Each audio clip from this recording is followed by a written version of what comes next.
Jonas, we see China opting for stick over carrot, and this is kind of an indirect way of making these state-owned entities, I guess, in the financial sector support the Chinese Economic Recovery Fund. Yeah, that's correct. I mean, these are somewhat unprecedented times for the Chinese economy, like most of the world, and this is a way to buy more firepower. What our reporting is showing that Chinese authorities are trying to implement broad-based pay cuts across its financial industry. The concern is that these entities will meet return expectations as the government faces its slowest expansion in 4 decades.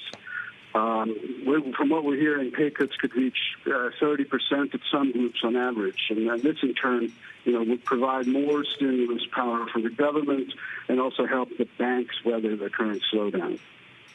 So how does this play into the broader effort to enlist lenders?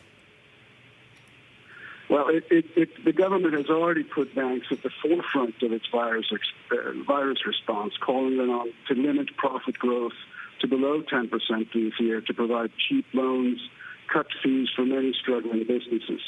The banks are also rolling over and extending trillions of yuan in troubled loans into next year. Otherwise, we would have seen an explosion in bad debt in China, but now it's being papered over to a certain extent. So what are the implications then for big global banks who are now pushing into China? Well, interestingly enough, these pay cuts would come at an opportune time for Wall Street and the big European lenders. So, China has this year opened its market fully to these groups in asset management, investment banking, and insurance, for example.